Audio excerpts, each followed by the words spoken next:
Technology, it's wonderful. Says it's now streaming live, even though the bar is going. There you go.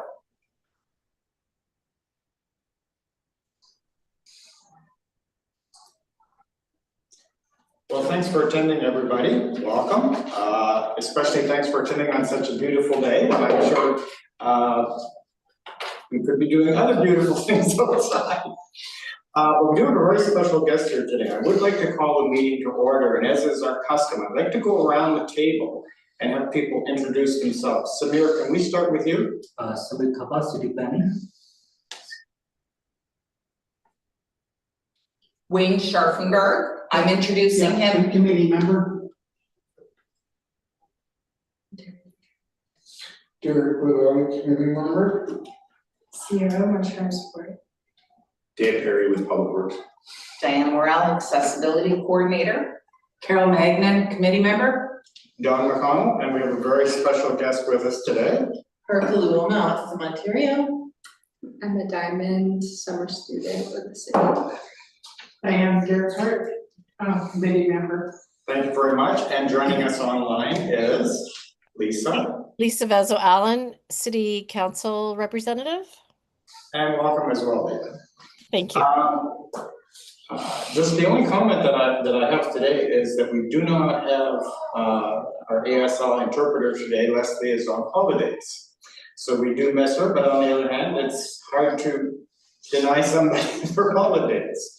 To start the meeting, can we approve the minutes of the last meeting? I trust everybody has had an opportunity to review the minutes of the April 9th meeting.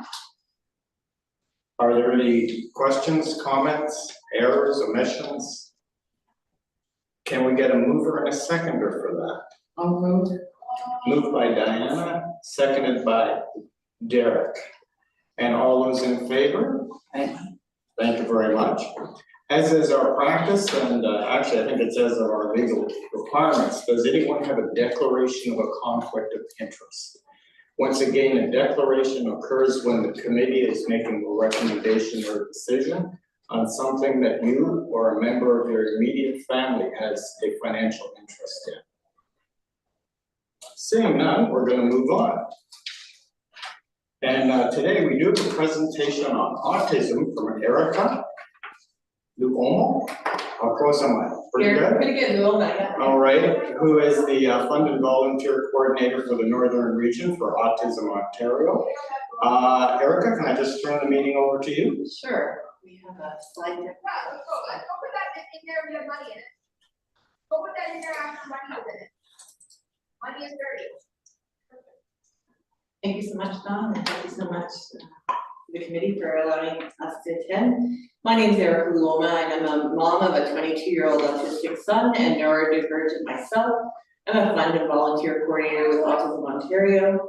For over 50 years, we've been supporting, representing, and advocating for autistic individuals across the province. Next slide, please.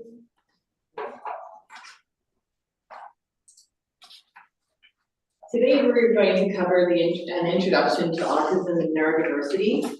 Our hope is that by the end of this presentation, you will have a better understanding of what autism is and what it's not, what neurodiversity is, what the features of autism are, how autistic individuals relate to their environment, and how to be an autistic ally. I believe Diane's already provided you with the resource list to accompany this presentation, which includes additional details and videos to support your learning. Next slide, please. Autism is a lifelong neurological difference affecting the way a person communicates and relates to the world around them. Being autistic means that a person's brain may process information differently than that of a non-autistic or neurotypical person. Autism exists in all cultures, ethnicities, races, and gender identities. Every autistic person can thrive with the right support.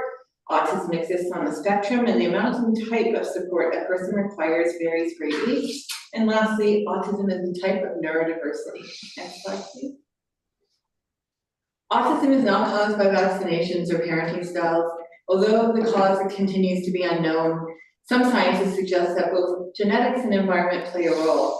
Autism is not contagious. Autism is not temporary. Although a person's autism may look different over the lifespan, It's not something that disappears at any age. Next slide, please. I mentioned that autism is a type of neurodiversity. Neurodiversity describes the idea that people experience and interact with the world around them in many different ways. There's no one right way of thinking, learning, or behaving. Recently, there's been a shift in how people talk about autism, and many autistic people are now choosing to identify as being neurodivergent. Next slide, please.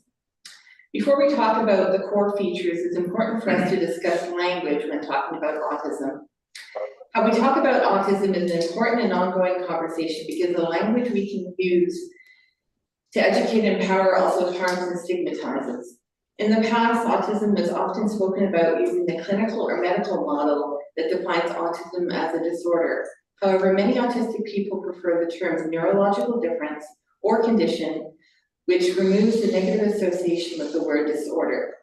At the same time, the terms high functioning or low functioning are no longer used, as it could be offensive to individuals with autism and their families. Instead, we now speak in terms of ways in which someone requires support.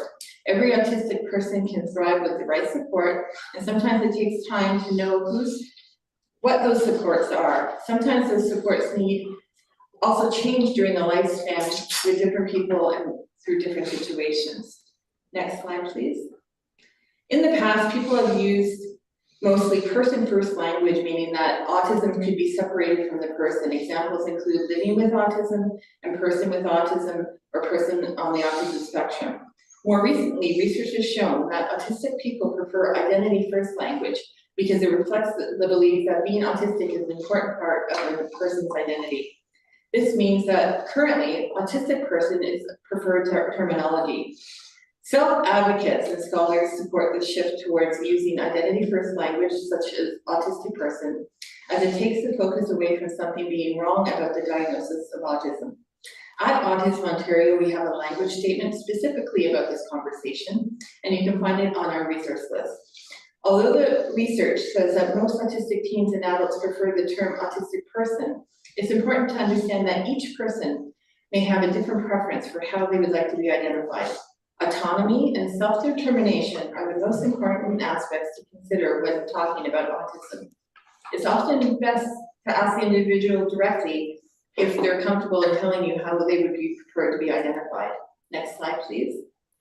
135,000 Ontarians are autistic. 1 in 50, that is 2% of Canadian children and youth aged 1 to 17 years old are diagnosed with autism. Males are still diagnosed approximately 4 times more frequently than females.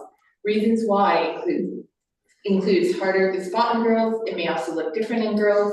Other reasons include biology, and girls are shielded from the condition.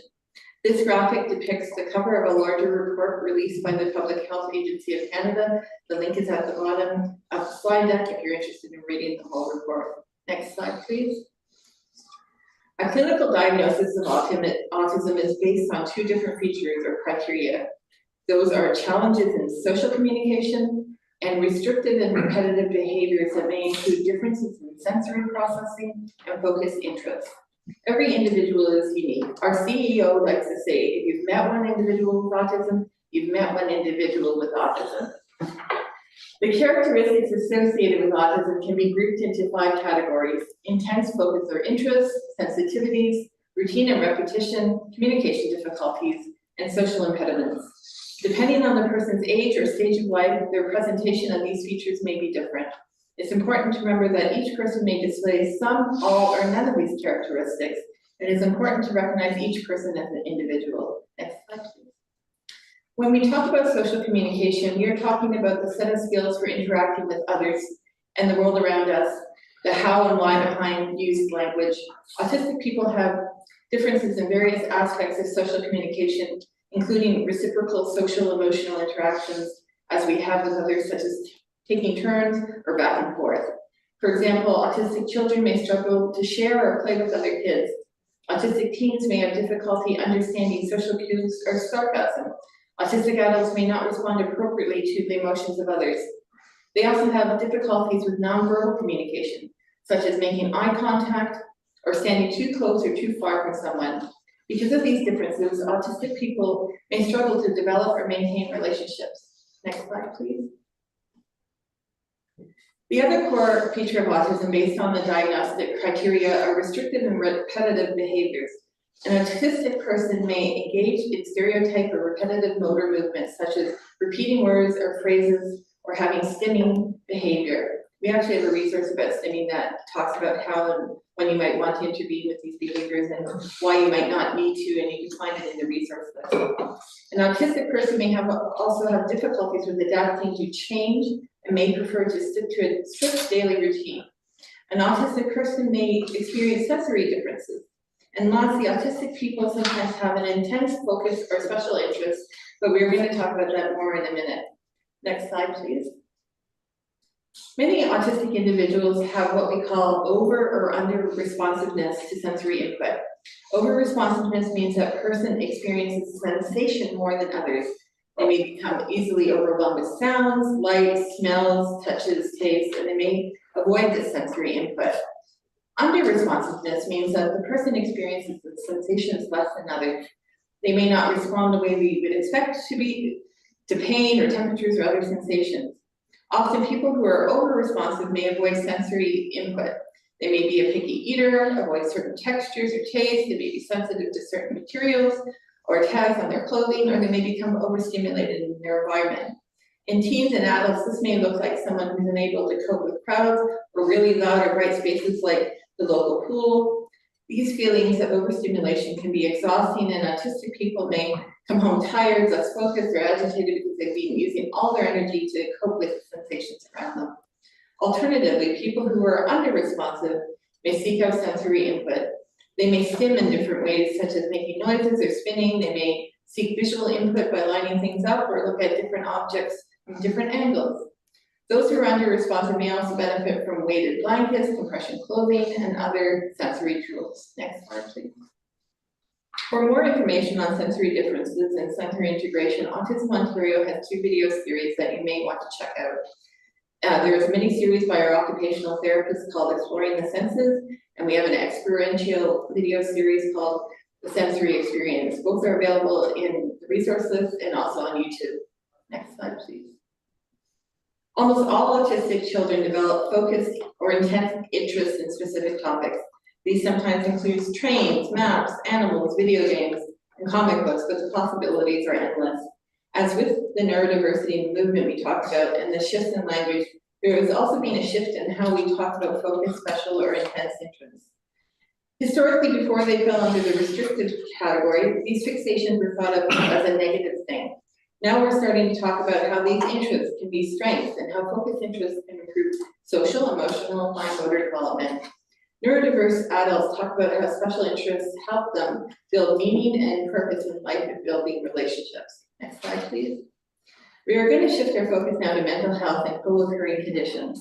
Co-occurring conditions are when people with autism also have another diagnosis or condition at the same time. Research shows that more than 50% of autistic teens and adults meet the criteria for a co-occurring mental health condition. Almost up to 55% people with autism meet the criteria for anxiety, 26% meet the criteria for depression, up to 70% have been diagnosed with ADHD, and 7.5% have been diagnosed with bipolar disorder, which doesn't seem like a lot, but rates of bipolar in the general population are approximately 4%, so this is still a substantial within the autism community. Next slide, please. One factor that might be contributing to the high rates of co-occurring conditions is masking. Masking is when an individual seeks to hide or minimize autism traits to fit in.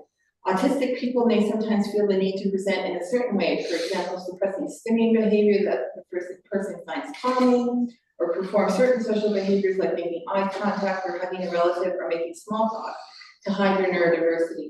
This can be to fit in and avoid exclusion and discrimination, or it can be to maintain relationships.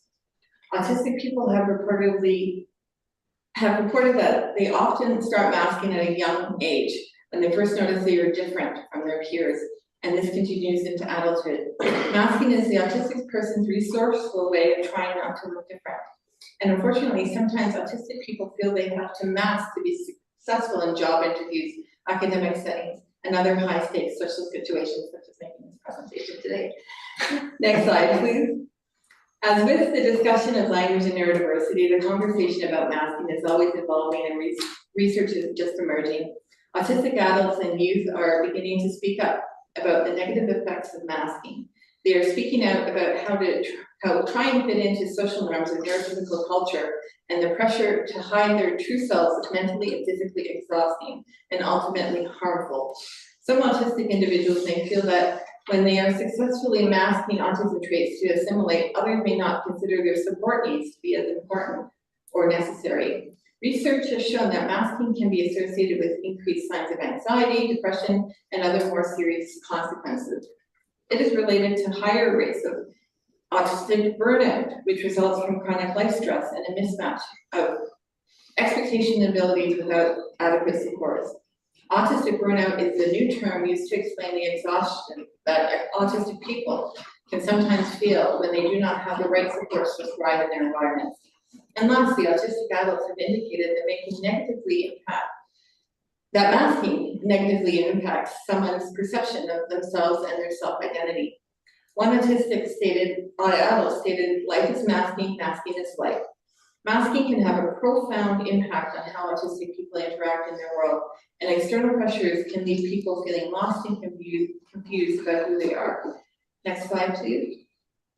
With the high prevalence of mental health conditions in the autistic population, it's important that we talk about ways to support mental health and well-being. The growth of neurodiversity movement that we have talked about a few times in one way or another, that autistic self-advocates are saying that neurodiversity can support their mental health. The research shows that if individuals view autism as a difference and not a disability, that they have higher self-esteem and are less likely to experience mental health concerns. This doesn't mean that the person may not benefit from supports and accommodations to overcome barriers, but it's a shift away from the medical model towards a model that allows for discussion and individuality. As we said at the beginning, every autistic person can thrive with the right support. Similarly, understanding neurodiversity and being accepting of an autistic identity leads to a positive sense of self, improved self-esteem, and a better understanding of one's own needs. And lastly, autistic individuals who feel comfortable enough to disclose their diagnosis are more likely to feel a sense of community and are less likely to mask or camouflage a behavior we know is related to symptoms of depression. Next slide, please. Here are some of the steps to highlight how to be an autistic ally. Seek out knowledge created and that's shared by autistic people, put aside expectations or stereotypes, use empathy, listen to people's stories to better understand their experiences, ask questions and be curious, consider how your social norms and niceties may be uncomfortable for someone else. As we talk about masking, social behaviors like hugs and small talk can be really uncomfortable, and by being mindful of these behaviors, we can reduce someone's need to mask. Next slide, please. We have some resources for childhood diagnosis available on the slide deck. Next slide, please. We have resources for adult diagnosis available on the slide deck. Next slide, please. Your feedback is important to us. We'd love to hear from your thoughts on this presentation. Next slide, please. We are grateful to have this opportunity to join you today. Autism isn't just a diagnosis, but a new way of viewing the world. If you have any questions, I'm happy to answer them now. Thank you so much for the opportunity. Thank you very much, Erica. That's wonderful. I also like to welcome Ray, who's joined the meeting. And I'm going to open the floor to questions, comments. I've got a few questions, but if anybody wants to go first, they can go for it. Well, you shouldn't give me that opportunity. Go for it. Because I will. Go for it. I just need, can you explain one thing to me? Sure. Actually, there's many things I need explained to me, but that's besides the point. With autism, it's a condition, are you born with this condition? Can people develop it older in life? Typically, it's something that you're born with. Okay. Because then, here's my other question is, at what age can you identify that a child may be autistic, or does it vary greatly depending on where this person would be on the scale? Typically, as early as 10 months old. I know in my experience, my son wasn't making his milestones, and back in the day, I kept on going through the baby book, and there's a couple of pages that dealt with autism resonated with me, and sure enough, he was diagnosed when he was, just before his 5th birthday, so, I have to go back, and I'm in my 50s, and I didn't realize that I was autistic until just around my 49th birthday. And it's because, back when we were growing up, there wasn't, the diagnostic systems in place, and there wasn't, you know, oh, they're just quirky, or they're, you know, unique, or, you know, they have, you know, eccentricities and things like that, so. Does that help your question? Very much, thank you, thank you. Carol? Couple of things. I Okay. just, my hand's up. I can answer that question, to Dawn. Sorry to interrupt, Carol. Go So for it. I do have a colleague, who is a family physician and has been for a number of years, and actually took a course, in terms of early diagnosis. And they are advocating, to have diagnosis as early as 18 months. And it is like a diagnostic tool that they're working on to be able to do those diagnoses as early as 18 months. And as Erica said, it all depends on how individuals present. But the medical community is looking at the ability to diagnose as early, from a formal perspective, as early as 18 months. Thanks, Lisa. Thanks, Lisa. And I think at one time, back in the day too, once the kids are in school, I think grade 1, maybe grade 2, they like to wait until they're in some kind of a setting, depending on, I guess, where they are on the spectrum, right? They took that spectrum out, you said? Well, it's not, they didn't take the spectrum. Or I mean,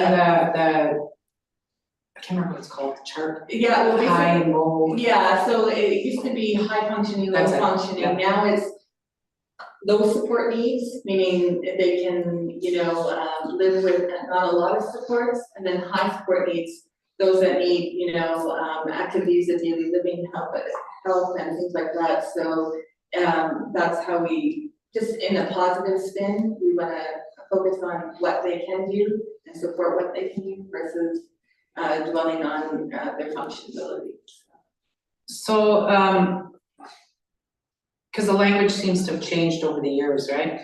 So, and I got my own opinion on this. I don't even know how to say it. So at one time it was autism. And people think autism, banging your head against the wall, this type of stuff. Okay, so that would be high That would be high support needs. support needs, okay? But then, because people I don't think really understand autism, and this is what they picture. So now you call it Well, we can, diverse or? it can fall under neurodiversity. Neurodiversity can have a lot of different conditions, including autism. So and neurodiversity just allows those of us who may have grown up with this stigma of autism just to say that they're neurodivergent or neurodiverse. So neurodiversity just kind of encompasses the fact that we think differently, we act differently, and we are different. So if you were on the low end of that chart, You're still neurodiverse. neurodiverse, and that would be like Asperger's and. Yeah, it covers the whole umbrella of neurodiverse. Okay, you just said It's neurodivergency, or neurodivergent. okay, so what's the difference between, I need this explained to you, I just Sure, don't get this. so, neurodiversity is basically umbrella of different conditions that that people think differently, behave differently, and are different. To identify as one of those persons, you're neurodivergent. And third person would be saying, I'm neurodiverse. Okay, so if I want to address autism, so, because this means a great deal to me. Okay, so, I sit here and I say, I'm here for people with all disabilities, vision loss, hearing loss, mobility loss, and then I'm stuck. How do I address this? You can say the autism community, or you can say the neurodivergent community. But see, and I don't agree with the autism community. I don't think that's, and maybe it's just me, it's a judgmental thing when you say autism. Exactly, so that's why people use the neurodivergent community. Okay, that's what and that's where I have my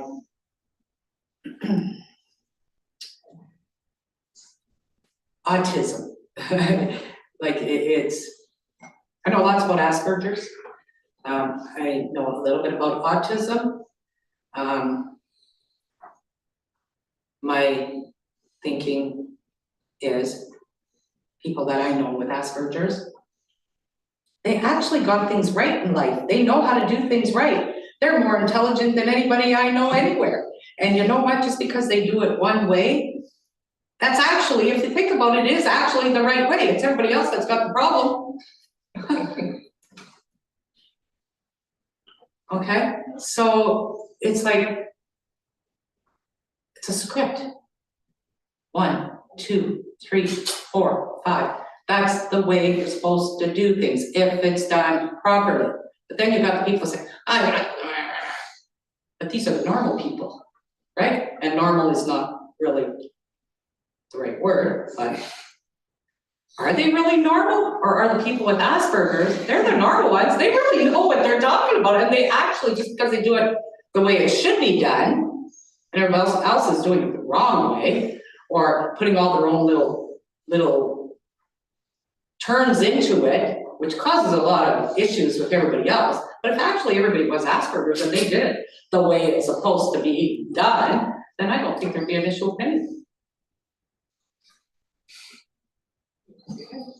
Well, that's how I look at it.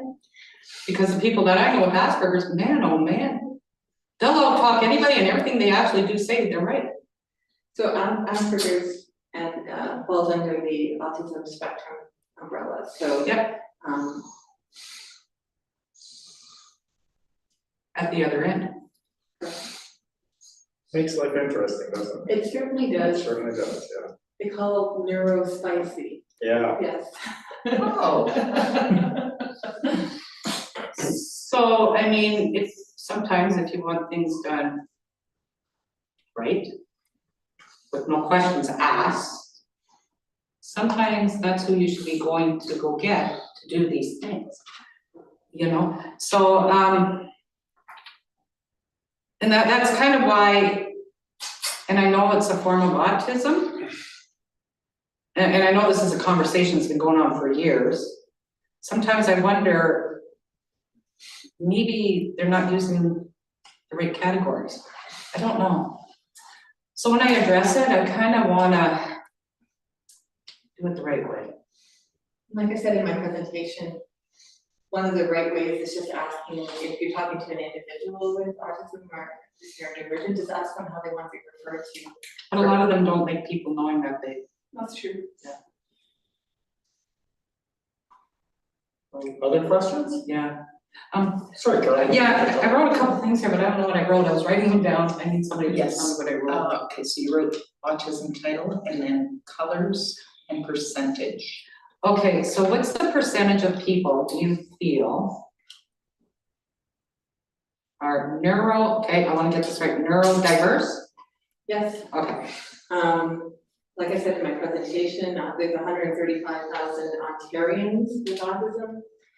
And now, as Elise had confirmed that, they're using more advanced tools to do the diagnosis, that 2% of Canadian children 1 to 17 years old are diagnosed with autism.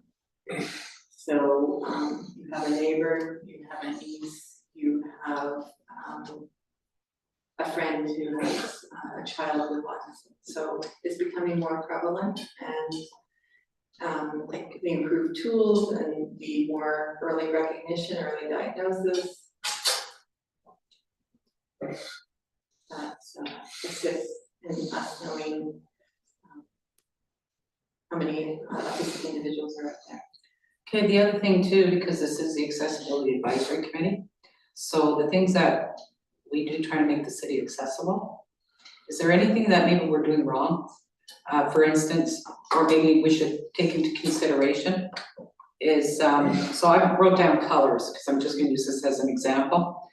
People with vision loss, we really rely on people with low vision loss. We really rely on different colors to kind of guide us. And then we've got people that have mobility issues, so they put the curb cuts in, and that was originally for people with mobility. They ended up putting the tactile in there, and that was because people with vision loss had to accommodate the curb cut. And this way here we could, because at one time we used to find the curb, now we can't do it because it's a curb cut. So now we find the tactile, now we know we're at the end of the road, right? So is there something that maybe should be added to this for people that are neurodiverse to make things easier? Because we pick certain colors that work for us, maybe it doesn't work for everybody. But we think it does, but we don't know. Well, as an example of the sidewalk, I mean, there is the audible button where people hear they don't walk, or, go, or whatever the sidewalk says, the lamp says, but, so that's one great thing. Often with autistic individuals, if they're young children, they're with their parents, so the parents can say, we're coming to a light, hear the voice, do not go until it goes. I know Diane and I have worked in the past with the NCC, looking to see what kind of accommodations could be made as far as, a sensory room or a snoozling room where kids who are attending the hockey games can go to retreat to, escape from all the noise, and we've also tried to do some events within that space, the seniors space, to accommodate kids that are on the spectrum, and so they can come to these community spaces and feel welcomed at these community spaces. I also know that here at the pool, that they do have opportunities to have a sensory swim where it's just quiet, the lights are different, and it's just for the neurodivergent and sensory individuals that have sensory needs to come and feel welcome in their community and participate. So you guys are doing a lot. It's not my area of expertise to tell you what else you can do. I can bring it back to the table, but you guys are doing a good job at accommodating those of us who have those needs, so thank you. And you'll let us know if something comes up, I'm sure. Absolutely. Because life's gotta be easier for everybody, right? 100%. Other questions? Go ahead, Rick. How does an autism child react on a school bus? Let's say they're getting noise from static in their brain and they don't know. Like, have you heard of anything like on a school bus? So autistic, when autistic children are ready to go to school, I mean, just like your typical children, they have this, that's experiencing first school bus ride and, program, and some, depending on where they go to school and what is offered in their communities, we recommend having almost like a sensory kit where they can wear noise canceling headphones, like the ones that people use to when they're drilling or if they're doing, yard work to drown out the noise. So we offer that. Often in an educational school bus setting, they actually have bus monitors that sit with autistic children, so that they're, you know, trying to contain to their seat and also not experiencing any sensory difficulties. So those are just two examples, noise canceling headphones, a personal support person, that help with the school ride. So it becomes an individual, Exactly. what their needs are, do their best to try to meet that. And it's often put in the educational plan, the IEP, that they require this support, or this is a good strategy to help this transition from home to school, school to home. Got a fast question then, when you say the noise canceling headphones, I'm just curious about this, because I talk to this guy, a young guy all the time, and I don't wanna ask him, maybe I should ask him, I usually do that. He wears white headphones. Yeah, and Cause usually white, a white device will mean something. Is that why these are white, or I don't know? I'm not aware of that. It could just be the color of his headphones, but there's no official color to anything that we use or Okay. I can go back to an earlier question I had for Lisa. I'm of the age now where I have young grandchildren, and my friends all have, I shouldn't say all have, many of my friends have young grandchildren as well. And they have this great, it appears to be a great system when the child is very young, where they get their needles at, 6 months and 9 months or whatever it is, and they get their hearing tested, and they get their eyesight tested, and a nurse makes sure their teeth are coming in all right. But it's all physical. Is there any similar thing, Lisa, you mentioned that a family physician who has an interest in this and some expertise in this. Is there anything that they're doing for young children to identify other conditions? Yeah, primarily how it starts, it's all the because it's, motor planning, walking, all of those sort of things, Dawn. So at every age group, there's certain criteria that physicians use. So that at times can be a kind of like a light goes off saying, okay, they should be able to pick up a spoon right now, and they're not doing that. So there's different ways in terms of where there might be some sort of suspicion of autism. But I will say from the basis of the conversation is that, I mean, just to reinforce Erica's statement, if you've met one person with autism, you've met one person. So, I don't think in terms of us as accessibility, there is some work being done, especially I've met with Virginia a number of times, McLeod, in terms of creating like sensory spaces, but not every person on the spectrum is sensory. Some do wear noise canceling headphones, some don't. Some don't need that. Like it's, I don't think, I think for the, as someone who, I've been around and having a son, but also employ folks and have had, summer students and interns.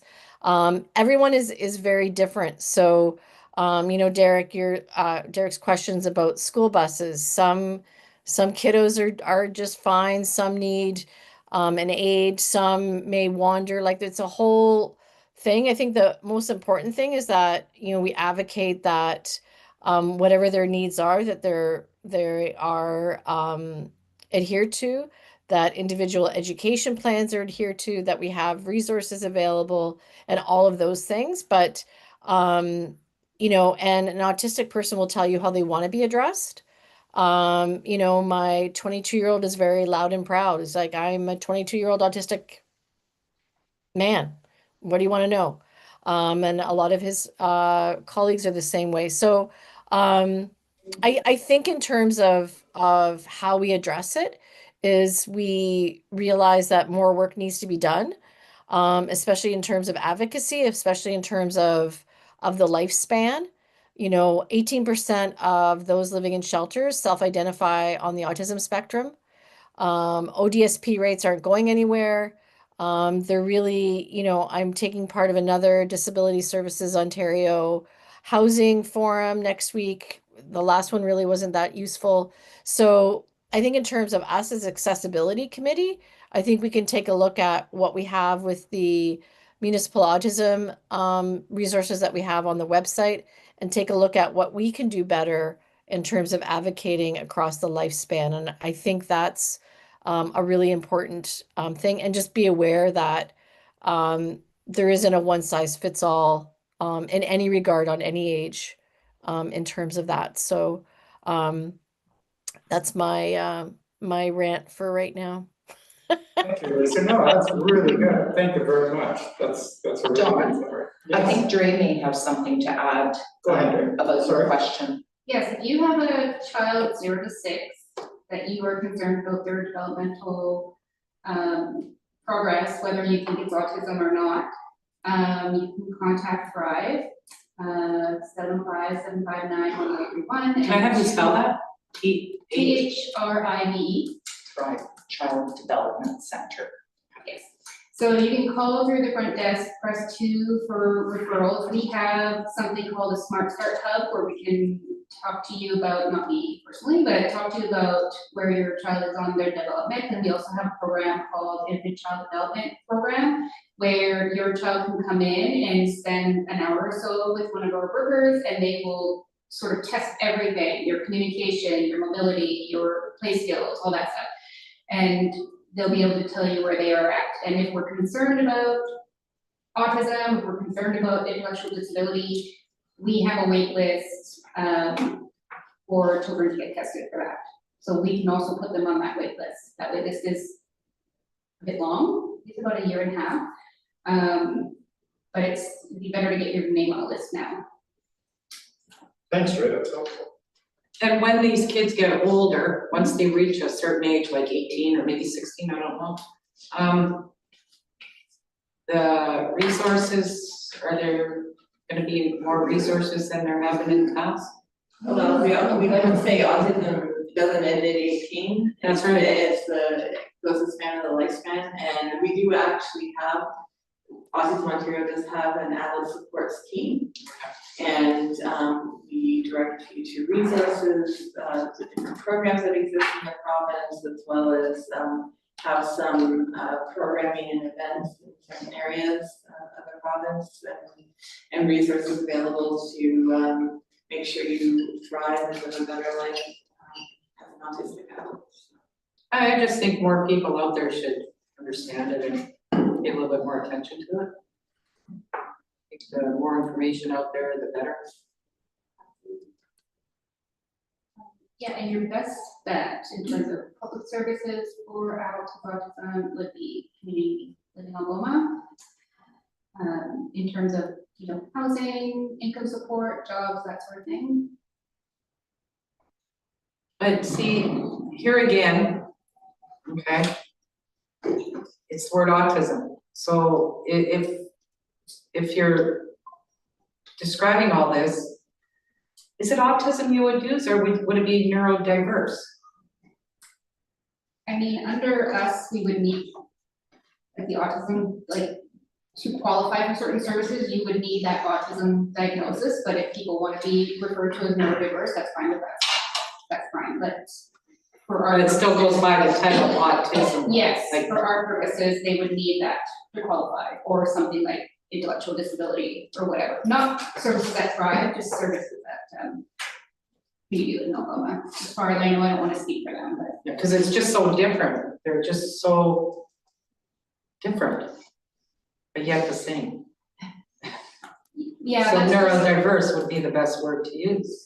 But you can be neurodiverse and not have autism. So it's also like another very Okay, broad spectrum. So some people who identify as neurodiverse would not necessarily meet the criteria to get a service, because that service is only for people with autism, or it's only for people with ID, or whichever it is.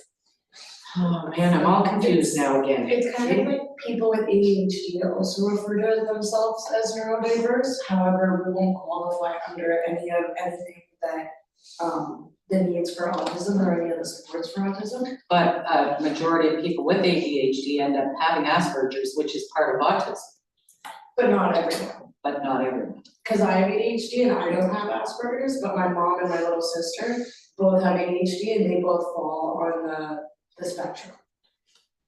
So And- it's, but we're all neurodiverse. Lots of overlap. Yes, That's what we and find. that's, yeah, So it's a little confusing, but it's all an umbrella, like she was saying. which would be neurodiverse. Yeah. It's An umbrella term. If in doubt, ask. And I can Yeah. send Diana a graphic that has the different things that fall under neurodiversity, so you can see what other conditions fall under neurodiversity. So Asperger's is neurodiverse, but may not be autism, No, Asperger's is on the autism spectrum. and Asperger's. The other thing, out of my own curiosity.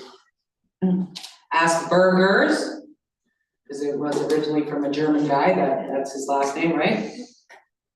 But many years ago, it was said that Asperger's was not the proper way to pronounce it, it was supposed to be Asperger's. But it is Asperger's. Pronounce it how you see it, everybody, it comes from a different, I haven't been told I'm saying it wrong or saying it right. Yeah, see, and I don't know. Yeah. This is what I knew many years ago, Asperger's, Asperger's. And if you move to Texas, I guarantee you're saying, they're saying it differently. Exactly, that's what And if it's a German word, then they probably say Asperger's, who knows, right? Okay, yeah. Any other questions or comments?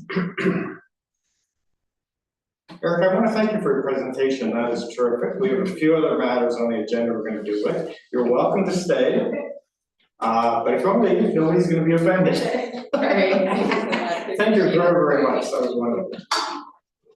Thank you. Moving along, Diane, did you and or Carol want to speak about Accessibility Day that happened a week and a half ago? Yeah, so this was a staff event. We take every possible opportunity to teach staff about people with disabilities in the community, being active, and so that there's better understanding and acceptance. So Erica was there with us, we're very happy to have her. We had vision loss rehab and had many very interesting devices with them. That was fabulous. We had Dan Gallons, one of our IT guys, doing an accessible keyboarding exercise, which is great for people to even begin to understand that there is such a thing as accessible keyboarding. So being able to navigate a computer using just a keyboard if you have a mobility device or some other type of disability that requires that. And then we had two other activities, and I'd much rather have Carol and Derek maybe speak to the activities that happened with them. So Derek, how about you first? Okay, my job through today was guiding folks through a wheelchair obstacle course. And it was raining that morning. So we couldn't do it outside, but we still had fun. I heard laughter from staff. And I heard that their arms are gonna be sore for the next day or two. And it really brought out like, okay, we're all equals, we all have problems getting around whether you could walk or not. And it was just a fun day where everybody got to laugh with each other, got to teach staff and know about wheelchairs. So, I think it was a great kind of a team building exercise with staff and with Carol and Derek.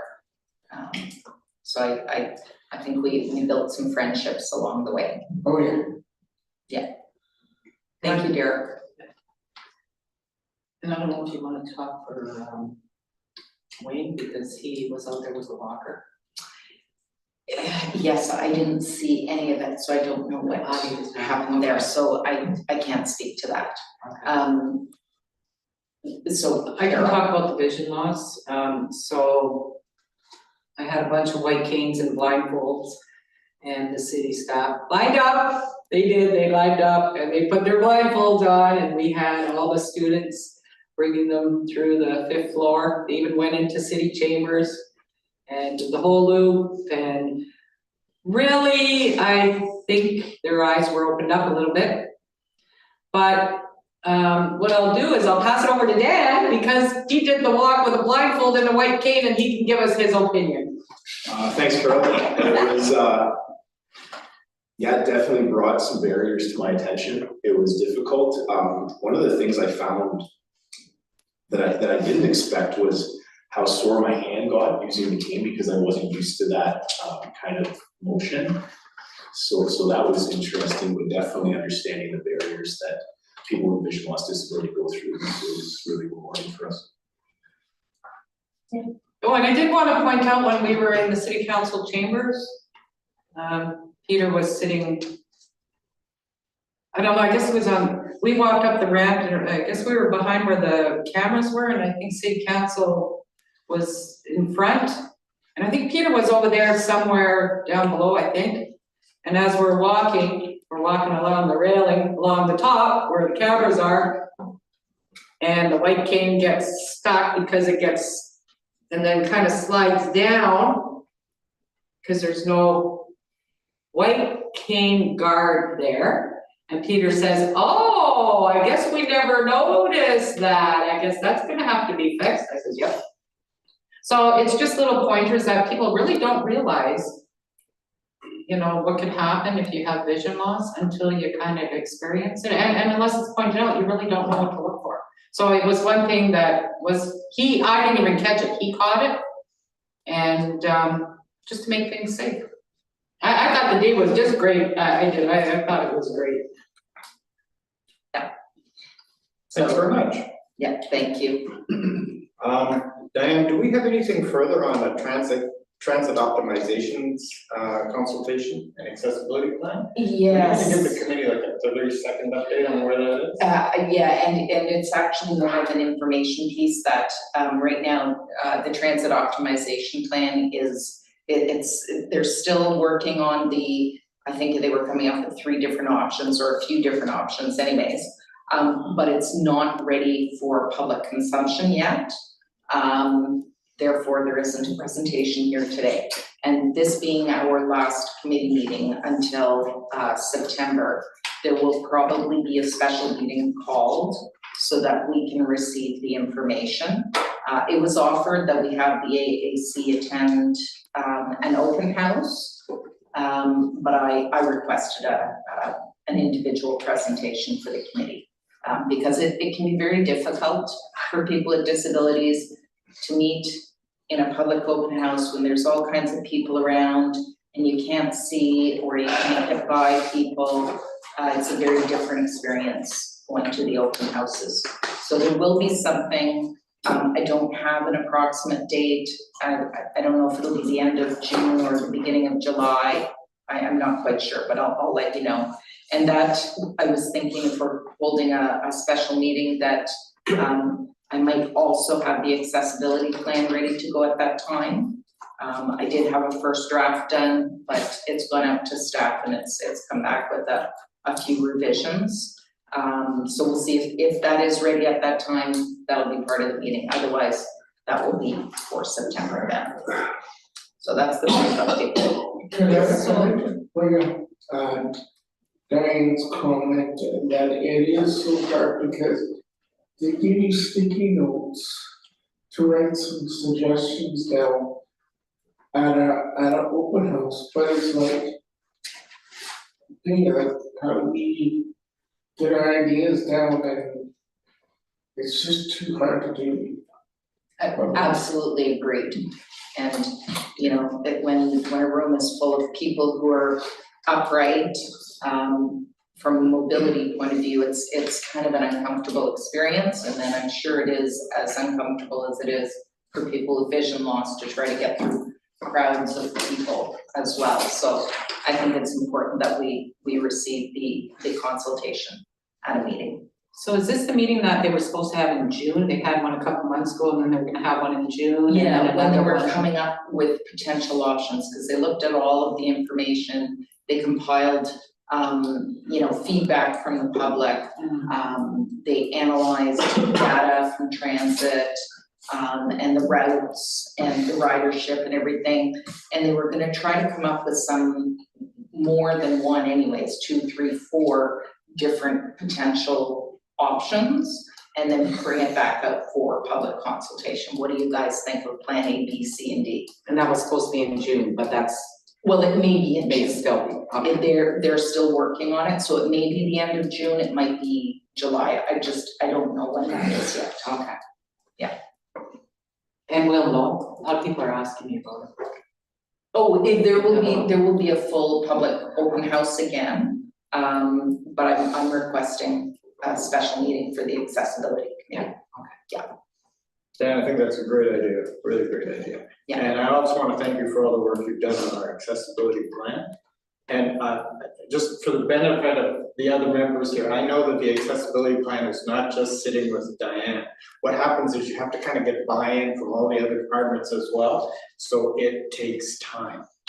And I think that's where we're at, but it's starting to come together pretty good. It is, yeah. Okay.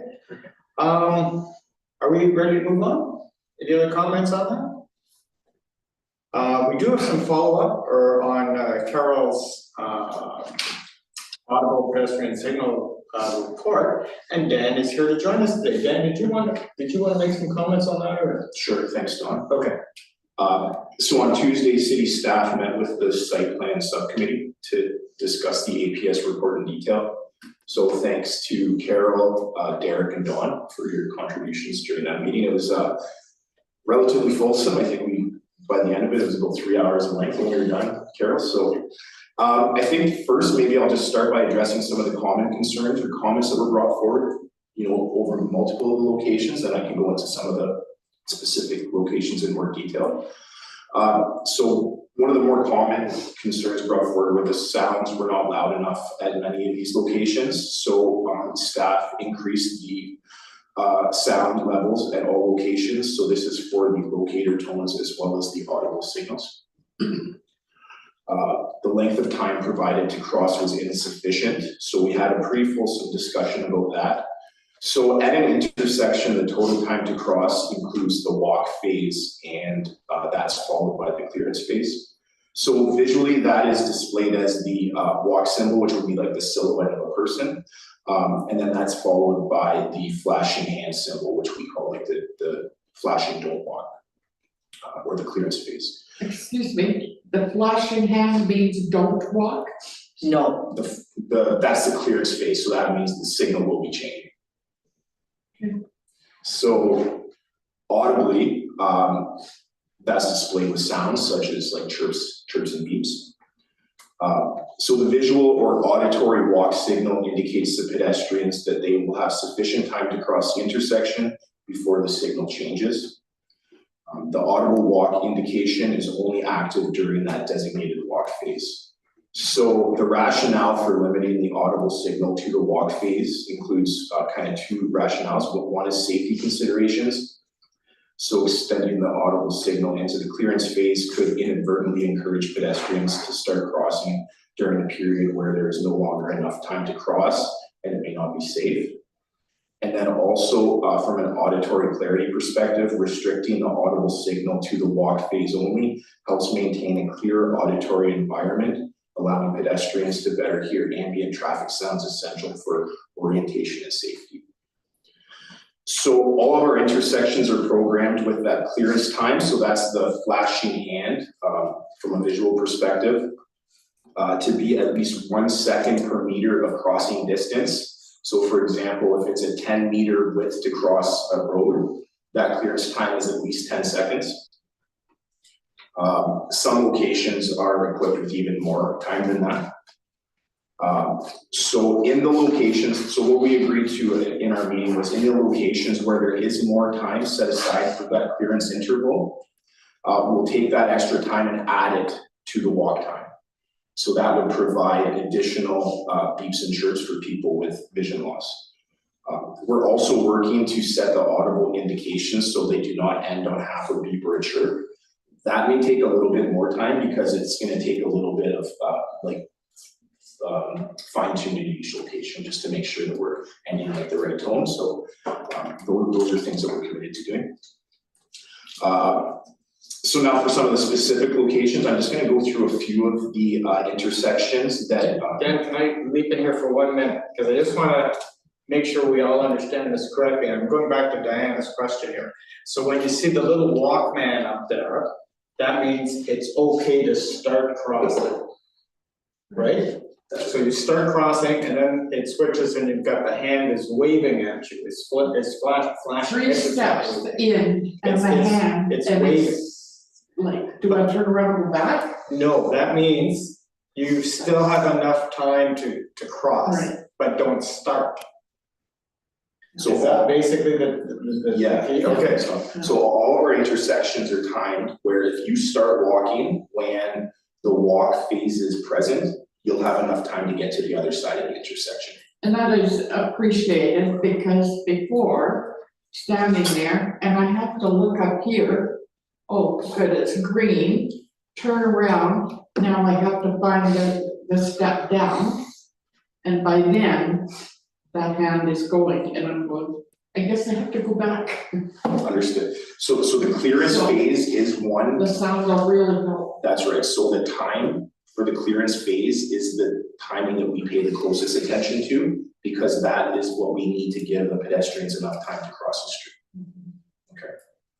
And have you tried it out on like 80-year-old people with walker that does the old age shuffle? Yes, we use And they can still do that? the Ontario Traffic Manual One recommended. foot per second? So that time that is recommended for that is 1 meter per second. So the maximum time is, or the minimum time, I guess, is 1.2 meters per second. So we added a little bit more time. Okay. It is, that is what it's supposed to be geared towards, is the slower walkers, so for seniors, it's specifically in the manual that it says to be able to accommodate seniors. Yeah, when Brenda was here and we were doing McNabb, as I was saying earlier, that one was 17 seconds. And I'm a walker, I have long legs, not now, that's probably 4 years ago, times changed.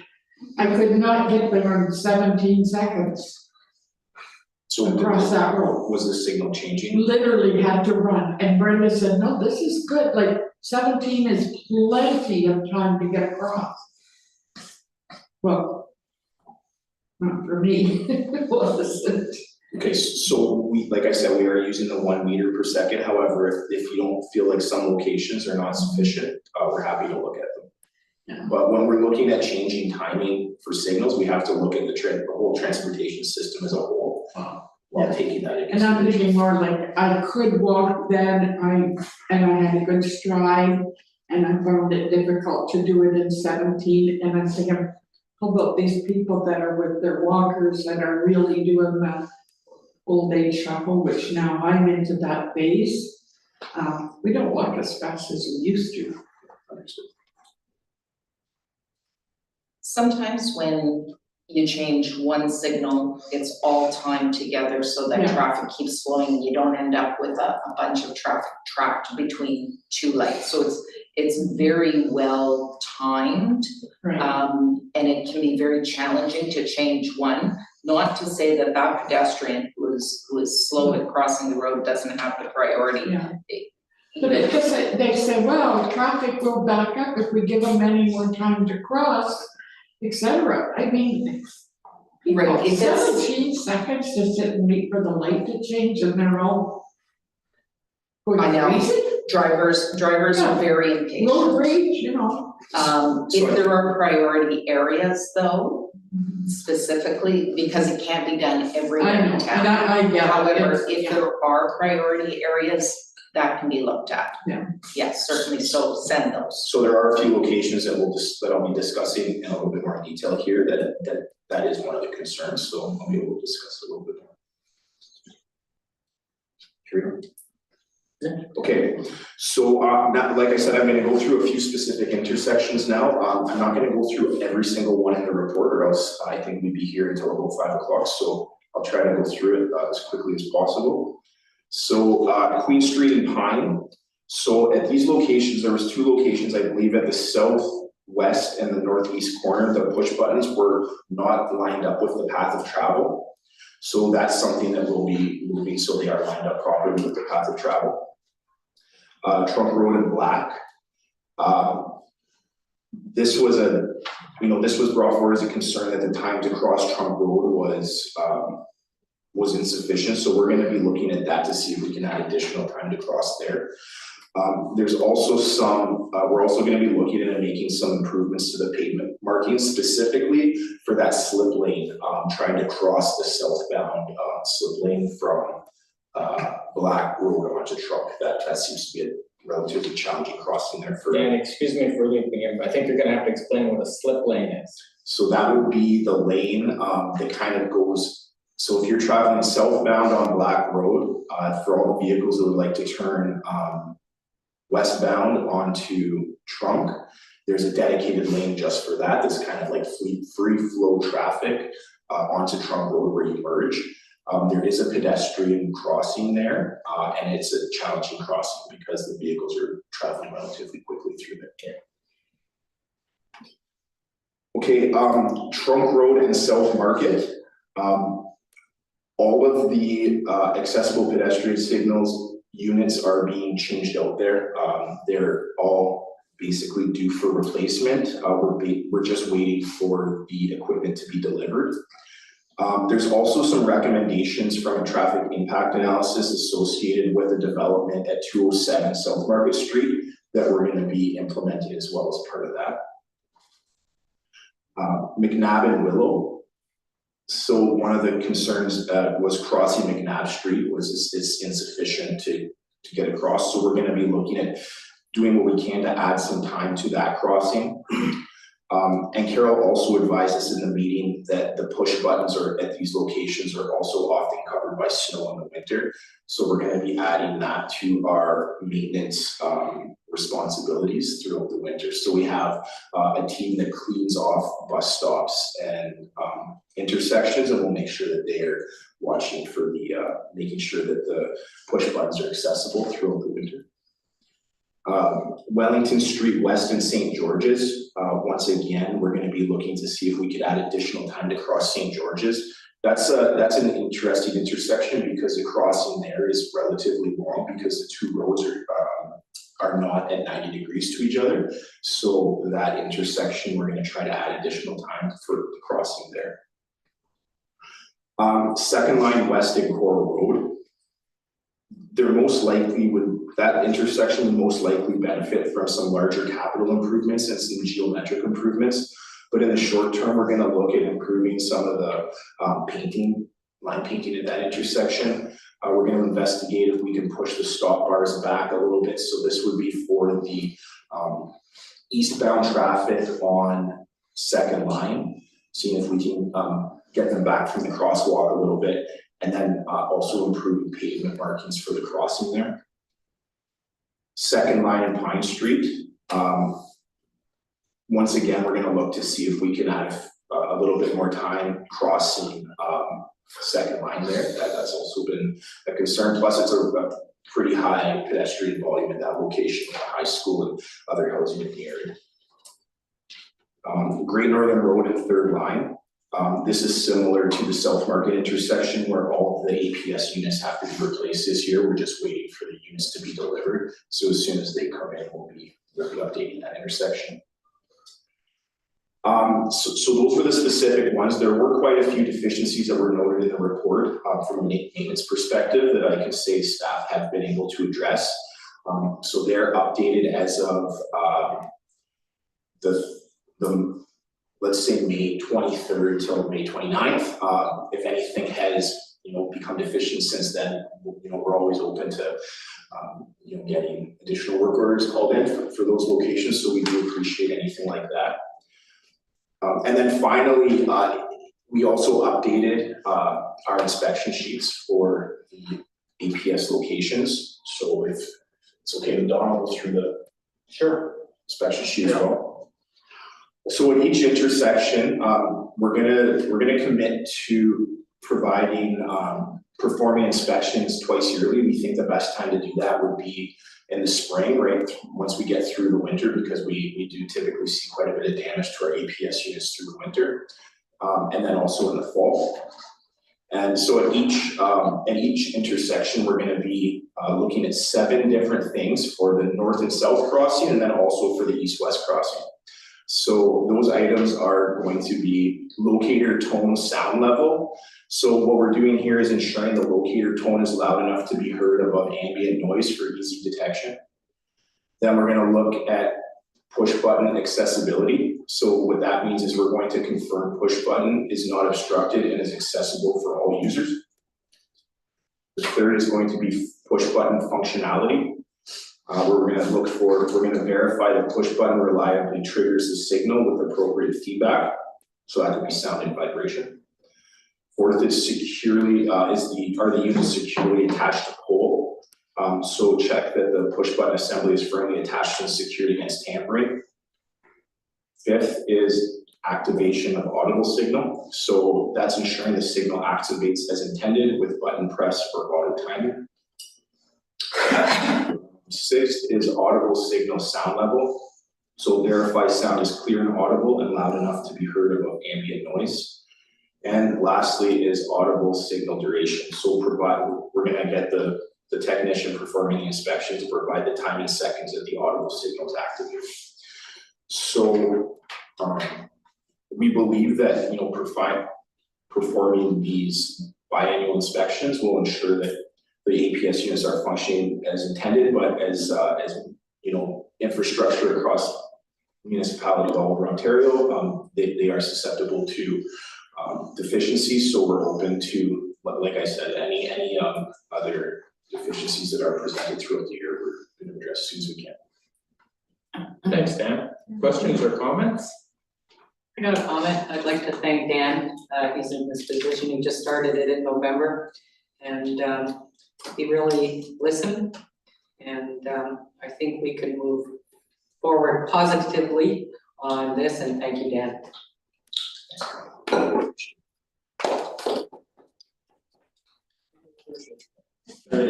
However, despite the fact that people appreciate it, I have a couple of questions. Yeah, of course. Okay, first of all, I really like your maintenance list, because that was the biggest issue with this committee, was we didn't feel that people were responding to maintenance concerns. And it looks like you have that figured out, and it's a really good list, okay? Just for the benefit of the committee, can you explain how the ambient noise level works? That is, like sometimes, and I walk along McNabb Street, sometimes there's like nobody there, and sometimes there's a lot of traffic and it's noisy. Can you explain how the beeps and the chirps work related to that? I think that would be interesting. Yeah, so the goal is that the beeps and the chirps and the audible locator tones must be heard above the noise at the time. So with the advancements in the technology of the APS units, they do this automatically, where the unit itself can hear the sound at the time, and it'll increase and decrease depending on how loud it is at that location.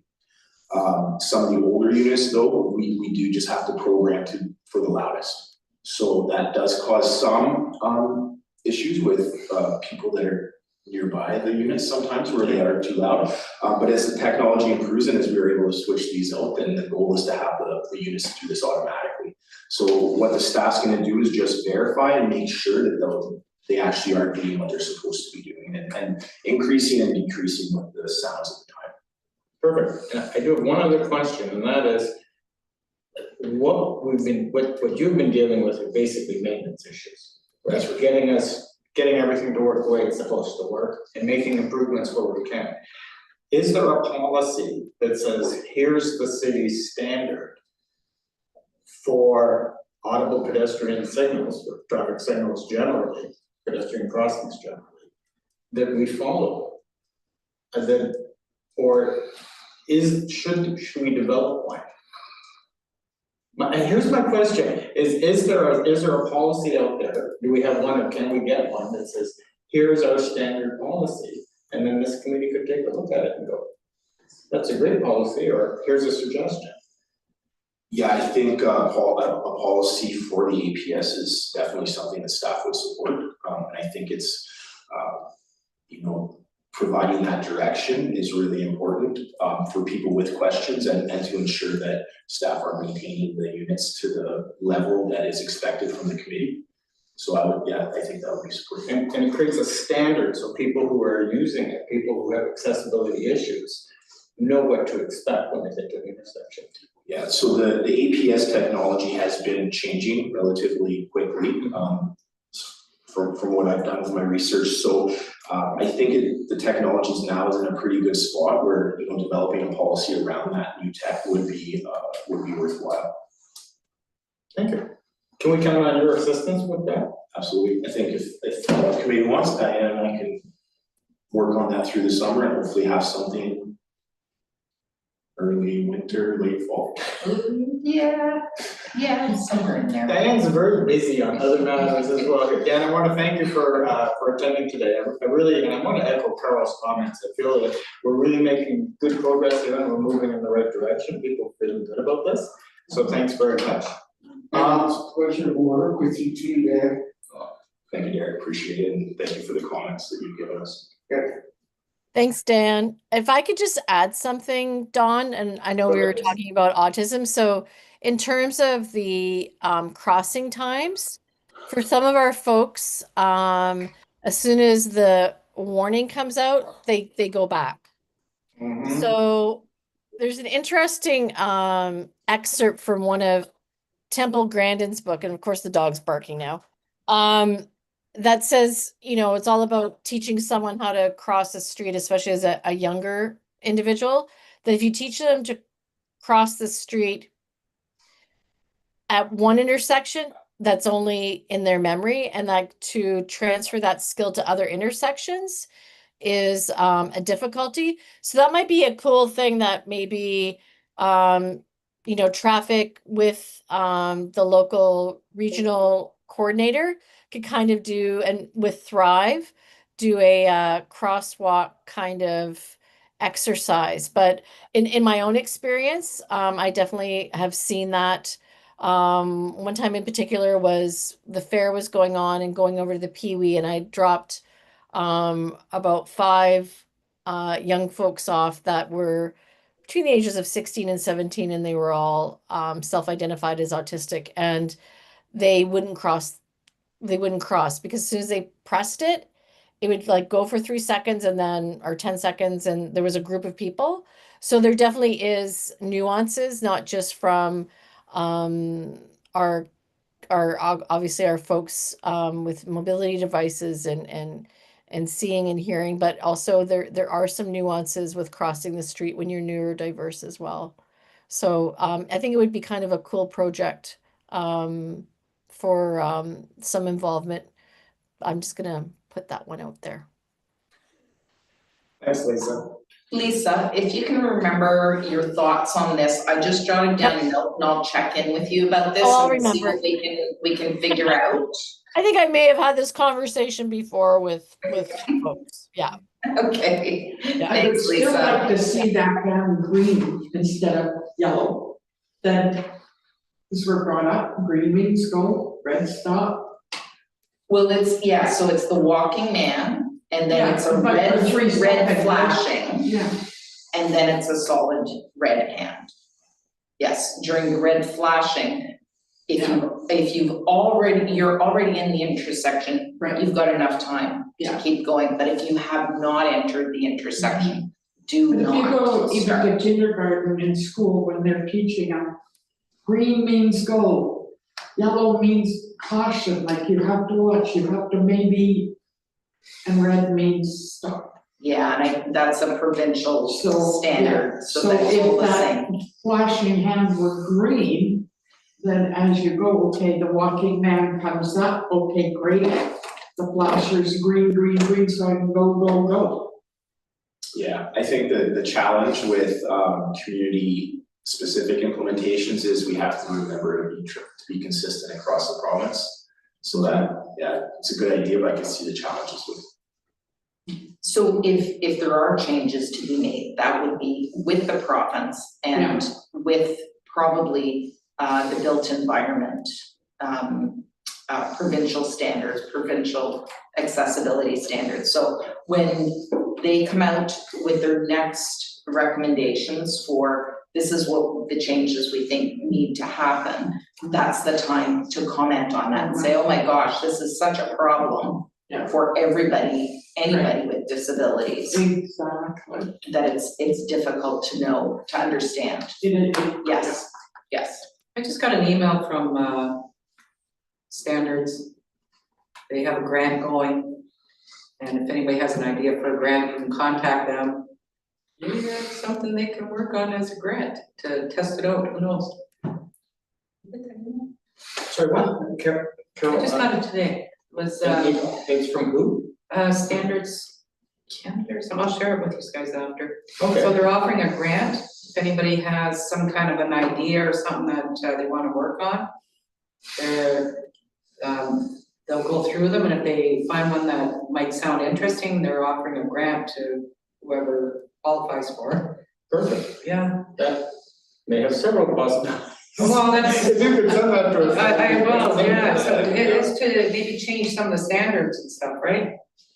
Don, can I add one more plug? Sure. Quickly, yeah, so just really briefly, thanks. If there are any, concerns related to the traffic signals or the APS devices or any city infrastructure for that matter, just reminding everybody that you could call this Public Works direct line, 759-5201, or you can send an email, pwt@cityssm.on.ca. Thanks, Dan. And we have that sent to everybody in the committee? Yeah, we can. Yeah, okay. We'll put it in the minutes. There you go. Moving right along. Are we moving right along? I just got one Go more ahead, Derek, sorry. question, on Northern Avenue, like right now, when we're talking about the trams, I can only hear weight. And that's it, like there's no loud chimes or anything. Okay, There's on that. no audible sounds at all, okay. Sorry, Derek, is that the one at the metro station or the metro store there on Northern Avenue? Yeah, Okay. was that the last week or so? yeah, Okay, we'll get somebody over there. I like, think you wrote that down there.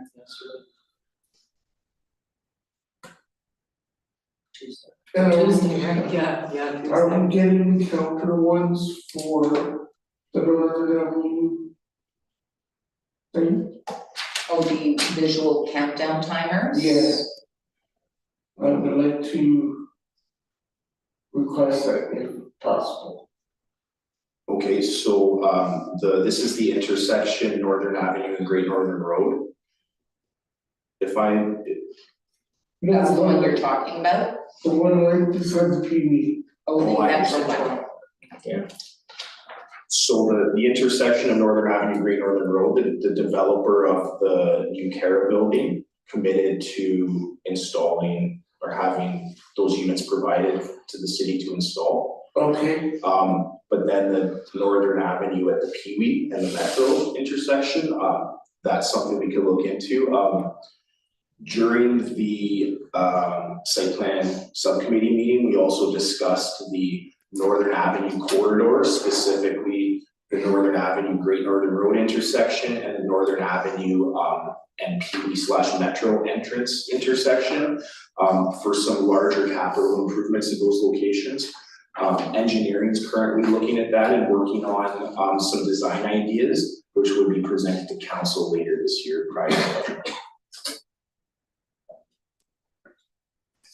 Thank you, Dan. Any other comments, questions? I'm happy with the outcome. Good. Excellent. As I said, I think we're starting to make some progress there.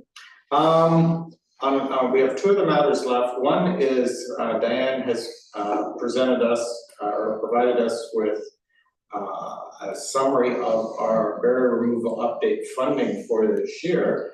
Diane, did you have any comments on that? I take it that's just for information. Yeah, it's for information. I'll go through it very quickly because we do have the site plan subcommittee report as well. So there's an annual payment made for the Vulnerable Persons Registry in the amount of $20,000, and that was done in January. Curb cuts, we have a $10,000 budget amount for curb cuts that need improvement. Oakwood Drive curb cuts have been identified, and if anyone sees any others, please let me know. It's Shannon was really good. She was all over the place when she was part of the committee, and she would identify curb cuts for us quite a bit. But I haven't received many in the last few years. But if you run across any, please do let me know. Diane, just to be clear, this is where curb cuts don't exist. Either curb cuts don't exist or they're in very poor shape and they can be repaired or replaced altogether. Yeah, I think Public Works does that maintenance out of just their own budgets, don't they? They do. This is in addition. Okay. We do this in addition, yes. So it just means that funds can be spread just a little bit further. Typically, when I get a list at the end of the year that Mike has done, the list is much longer than what I've sent to him. Okay. Yeah. Accessible pedestrian signals, we still have a $10,000 budget line for that. That has not been designated to anything. So if we have something specific, we want countdown timers maybe at the metro crossing, or we something, I think last year we tried the proximity sensors at the metro crossing and at the Auroras on Second Lonnie. And kind of mixed feedback on how well that is working. But please let me know if anyone has any suggestions for that. Parks, swings and musical instruments, again, this is in addition to what Parks already does. We've contributed $10,000 for accessible swings or inclusive swings and $10,000 for musical instruments. Virginia will come up with a list. If we don't come up with a list, she will have those added as well to Parks. Outdoor seating benches, again, we have a $10,000 allotment that can do as many as 4 to 6 benches, or depending upon if concrete is needed, it may only do 2 benches. But I don't have a list for that yet. If anyone has places along the hub trail or various places through the downtown area, you know that there's a need for an additional bench because it's far too far between rest areas for seniors or people with endurance disabilities. Captioning at city councils, now keeping in mind, this is at the end of a 5-year plan that was set out, that the budget was also allocated every year. Captioning at city councils, since the last accessibility plan was created, we have the advancement of Zoom and we have some fairly good quality captioning in it, and YouTube is also doing some fairly good quality captioning. So there's 2 various different options. And so at this point, it hasn't been used because this at this point is meeting the need. And if anyone has a different thought, please let me know. Video remote interpreting, the trial is in progress at the Civic Center. Unfortunately, Canadian Hearing Services is currently on strike. And Giselle from CHS was gonna come in and do an education with the deaf community, people who use American Sign Language to communicate, so that they would know that the technology is there, how it works, and what they can expect. But they went on strike before that education happened. So, hopefully they will be back and we can, this trial can be actually used, because as far as I know, it has not been used since it was implemented in February. The John Rhodes Community Center, we have used some of this $2,000 for sledge repairs, and some funds has been used for new batteries for the pool and the sledge lifts. Again, this is something that was put in place. This will be the last year for all of these various different allotments. You know, it is expected that each facility manages their own maintenance and accessibility equipment that they need, that they build that into their budget. And I'll be working with departments to make sure that that happens as well. Then we have a contingency for other barrier removal projects that pop up through the year. We have $12,000, and at this point, we don't have any commitments for that. I have some thoughts, but I would love to hear from the committee if anyone has identified, gee, it'd be really great if we could. Carol has some ideas, but. Okay, so this is for the next 5 years, right? No, this is for this year, this is for this year, the 2025, yes. Okay, well, I got a comment first before I go into that other part. Sure. And maybe I just don't understand this then. So the $20,000 to Vulnerable Persons Registry, where does that $20,000 go to? That seems like that's a quarter of our budget. It is a quarter of our budget, yes. You know, it seems quite high compared to all the other amounts. Yep, and I don't know what's going to happen with that in the next year's plan. It should, I have some thoughts on where that should fall, but the details of which have not been worked through yet. I don't think it belongs with the accessibility committee until doomsday. But where that's going to go, I don't know. So I hear you, Carol, and I echo your sentiments. If I may just sweep in here for a bit on that, I think where that came from, and you know, the question is, where does money come from, where does it go? It goes to the Innovation Center, which is the company that the city has contracted with to provide that service. And I believe that was a commitment that was made by council. And then for some reason, they said, we'll flow the funding through the accessibility committee. That's where that came from. But maybe, you know, because it was kind of stagnant there for a while. And I know some of their responsibilities, they haven't been following through with them, such as calling the clients every 6 months, which they haven't done for probably a while. You know, and I mean, $20,000 is an awful big chunk. It is. That really, As you said, it's a big chunk of our budget. yeah, that I see other needs for part of that. In other areas. Yeah. Okay. So I think it's something to be. Yeah, I don't know. so, yeah, and that will be something that will be in our new plan, and what that's going to look like, I haven't got the details worked out. But it'll come to the committee and I'm sure there'll be lots more discussion. Okay, so my idea, Okay, and I don't know if this is where this should come from, or because the downtown association's not gonna no longer exist, I don't know as of when, I'm not sure. I think about a year, it's a they're going through the transition, and in about a year. Okay, well, I'm gonna say it anyway, because then you guys can figure out where maybe it should go then. So, our downtown is looking really good, I really like it. But there's one problem. So when you're even driving, not just people with disabilities, it's even driving, it's everybody. You're going down Queen Street and you're looking at the building and you're walking or driving. Where is 333 or 350 Queen Street or 650 Queen Street? I'm not sure, because now it's either there, or maybe it's inside that little cubby hole and it's over there, it might be up there, maybe it doesn't even exist.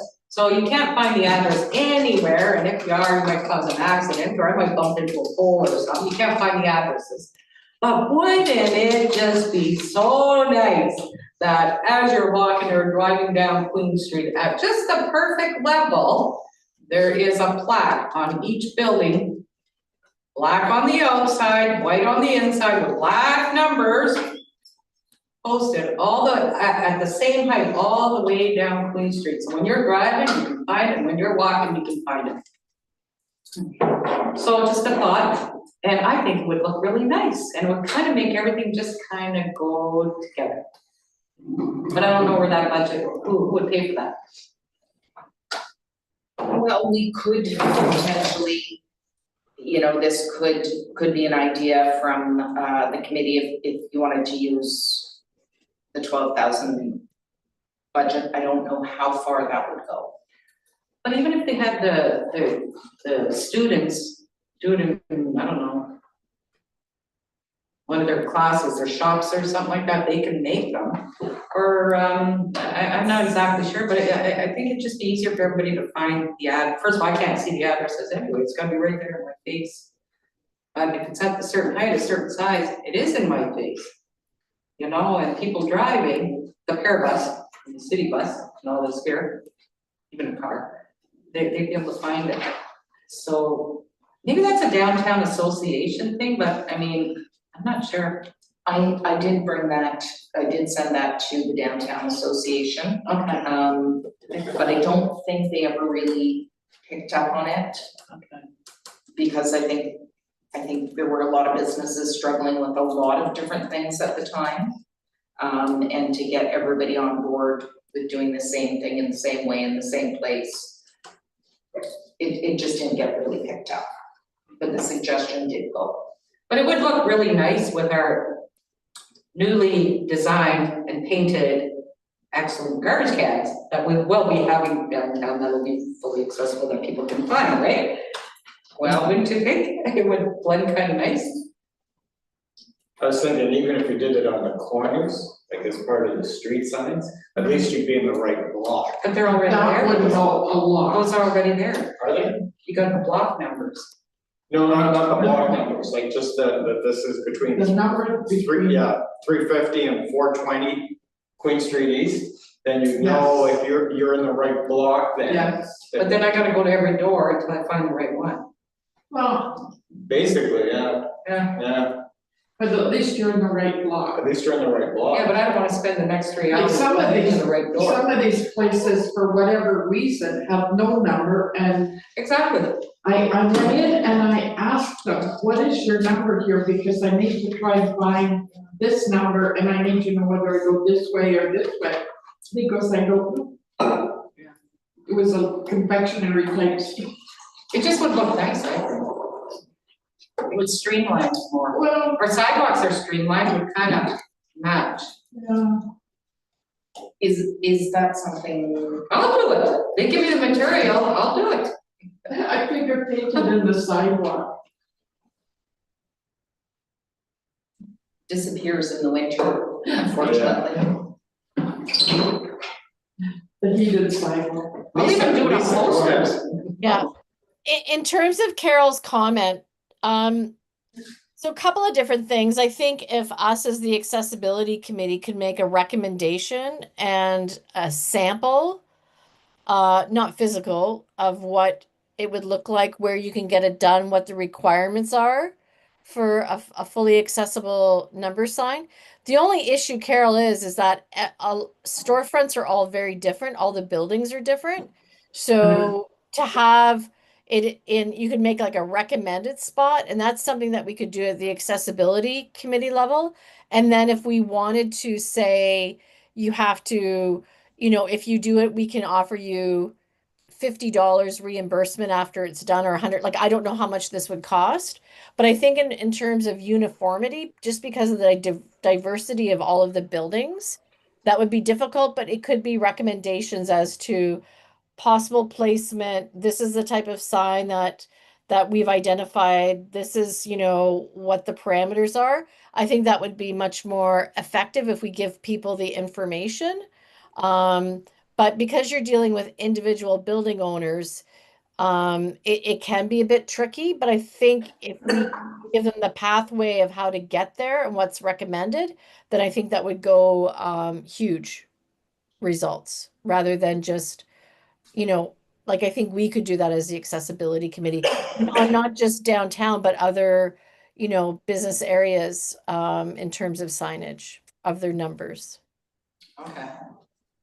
Like even Gore Street, right? Like it doesn't, where people are pedestrian, Bay Street, even like if you're in a plaza, but you're looking for a unit number. So it kind of brings up, I think, a lot of different areas where you're walking in off the street.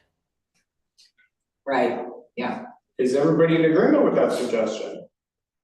I see nodding heads here. Does that count? Yes, excellent.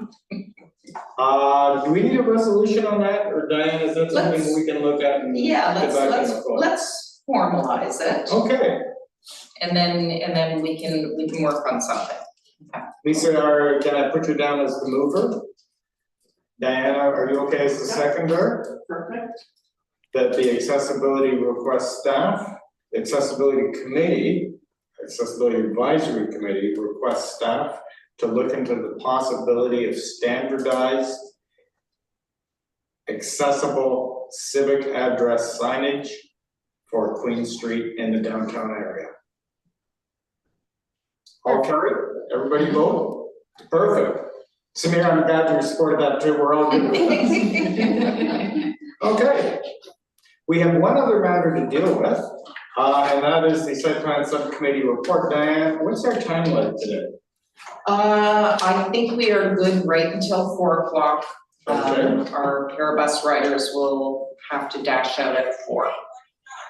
Okay, thank you. The site plan subcommittee met on June 12th. We have a report from the committee. Carol, did either you or Diane want to speak to this briefly? Okay, we did 4 sites. First one was Ignition Patio. This is between March and Spring. Yeah, I think it's the former Tassie's. We recommended that they need a more solid barrier rather than a rope. And also a cane detectable edging around the bottom. Now this here, cane detectable edging, in case anybody doesn't know what it is, it's around the bottom from the ground up. It has to be higher than 2 inches because people with a white cane, their cane can get stuck. And it has to be 5 inches high so that when your cane goes under, it doesn't go all the way under. So it has to be 2 inches above, no higher than 5 inches. The second one was 686 Second Line East. This is at the bottom of Second Line Hill. This used to be the old bingo hall. Black Road. It's actually 686 Black Road. Yeah. Yes. So it's now a place of worship and they want to put an extension on it.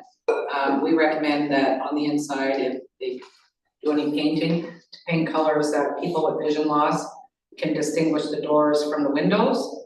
And on the outside, we prefer not to put windows going down to the ground because what happens is people with vision loss can mistake that as a door. So rather than having a window going straight down to the ground, maybe to put brick or siding and have the window only go part way up. The next one was 911 Great Northern Road. And this was the corner, it's kitty corner to the Davy home. Third line Great Northern Road corner.